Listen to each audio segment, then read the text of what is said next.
श्रुतो मामा के घर में उस रात अहाना अपना दर्द और ज्यादा छुपा नहीं पाई।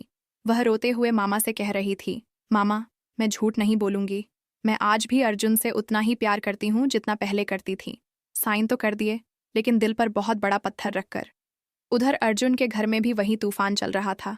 दुर्गा देवी के सामने अर्जुन शुरुआत में अकड़ दिखाता है कि उसे अहाना की कोई फिक्र नहीं, कोई लगाव नहीं, लेकिन माँ की अनुभवी नजरें उसकी सच्चाई पकड़ लेती हैं। दुर्गा देवी उसे कुरेदती हैं और आखिर में अर्जुन टूट जाता है। वह माँ की गोद में सिर रखकर रो पड़ता है। हाँ माँ, मैं भी उससे बहुत प्यार करता हूँ। मैं उसके बिना नहीं जी सकता। पर वह एक बार सॉरी बोल दे, एक बार बात खत्म कर दे, तो सब ठीक हो सकता है। दुर्गा देवी समझ जाती हैं, यह लड़ाई नफरत की नहीं, अहंकार की है। दोनों एक दूसरे को चाहते हैं, बस कोई झुकना नहीं चाहता।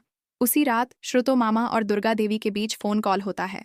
दोनों अपने अपने घर का हाल बताते हैं। श्रुतो मामा कहते हैं, दुर्गा, अहाना यहाँ रो रही है। दुर्गा देवी जवाब देती हैं, और यहाँ अर्जुन का भी रो रोकर बुरा हाल है। दोनों तय करते हैं, इन बच्चों की नादानी की वजह से एक पवित्र रिश्ता टूटने नहीं देंगे। इसी बीच श्रुतो मामा एक गहरी बात कहते हैं, दुर्गा, जरा सोचो, इन दोनों के बीच दूरी शुरू कैसे हुई? क्या घर में कोई ऐसा है जो आग में घी डाल रहा है? जैसे ही मामा की बात खत्म होती है, दुर्गा देवी के दिमाग में सारी घटनाएं बिजली की तरह चमक उठती हैं।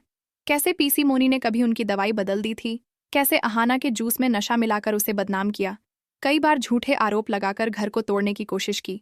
उसी समय कुछ आवाजें उनके कानों में पड़ती हैं।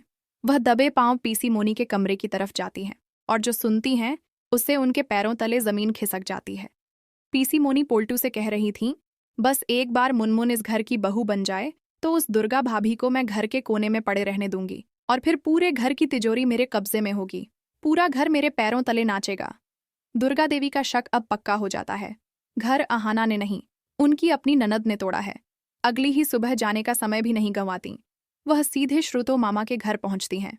अहाना और मामा के सामने पीसी मोनी की पूरी सच्चाई खोल देती है। अहाना यह सब सुनकर सन्न रह जाती है, लेकिन मन में एक टीस रह जाती है। माँ, साजिश किसी की भी हो, लेकिन अर्जुन ने मुझे यह कैसे कह दिया कि वह मेरे साथ खुश नहीं है? यही बात मुझे सबसे ज्यादा चुभती है। इस पर दुर्गा देवी वह करती हैं जो शायद ही कोई सास करती हो। वह अहाना के सामने हाथ जोड़ देती है। बेटी, मैं अर्जुन की तरफ से माफी मांगती हूँ। वह नादान है, कच्चा है, उससे गलती हुई है। उसे माफ कर दो। अगर अब उसने तुझे दुखी किया तो मैं खुद उसे घर से निकाल दूंगी, पर तुझे नहीं जाने दूंगी। अपनी सास का यह अपनापन देखकर अहाना का दिल पिघल जाता है।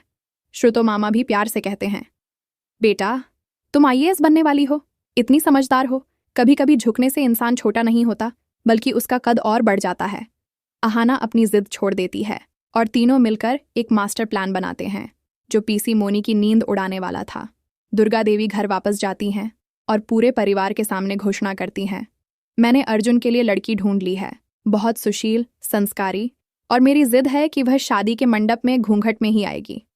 पीसी मोनी ये सुनकर अंदर ही अंदर जल उठती है, क्योंकि उनका मुनमुन वाला प्लान फेल हो चुका था, लेकिन कुछ बोल नहीं पाती। अर्जुन भी सोचता है, माँ ने ढूंढी है तो अच्छी ही होगी, और बेमन से शादी के लिए हाँ कर देता है।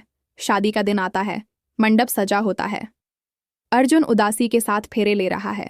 दुल्हन का चेहरा लंबा घूंघट ओढ़े छिपा हुआ है।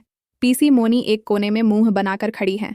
उन्हें समझ नहीं आ रहा सब उनकी इच्छा के खिलाफ कैसे हुआ। फेरे पूरे होते हैं, विदाई होती है। दुल्हन को कमरे में लाया जाता है। रात में अर्जुन कमरे में आता है।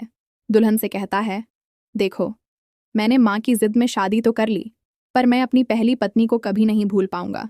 और जैसे ही वह घूंघट उठाता है, दुनिया थम जाती है। घूंघट के नीचे अहाना होती है। अर्जुन हकला जाता है, तू तू अहाना। इससे पहले कि वह कुछ और कहे, अहाना उसके होंठों पर उंगली रख देती है और धीरे से कहती है, सॉरी अर्जुन, मैं अपनी गलती मानती हूँ। वह उसे गले लगा लेती है। अर्जुन के लिए यह सबसे खूबसूरत क्षण था। उसे विश्वास ही नहीं होता कि उसकी माँ और मामा ने मिलकर उसे यह सबसे बड़ा उपहार दिया है। दोनों एक दूसरे के गले लगकर रोते हैं। सारे गिले शिकवे मिट जाते हैं। अगली सुबह जब दोनों कमरे से बाहर आते हैं, घर की बाकी बहुएं खुशी से तालियां बजाती हैं, लेकिन पीसी मोनी और पोल्टू के चेहरे देखने लायक होते हैं। उन्हें समझ नहीं आता कि बाजी कब और कैसे पलट गई। अब अहाना वापस आ चुकी है, और इस बार सिर्फ बहू बनकर नहीं, बल्कि अपने हक और सम्मान के साथ। पीसी मोनी के पापों की गिनती शुरू होने वाली है। और अहाना मन ही मन कसम खा चुकी है कि वह इस घर को टूटने नहीं देगी, पर इस घर के दुश्मनों को एक एक करके बाहर जरूर करेगी। दोस्तों, क्या पीसी मोनी हार मान लेंगी या फिर कोई नया और भी घिनौना खेल खेलेंगी? जानने के लिए जुड़े रहिए और अगले एपिसोड का इंतजार कीजिए।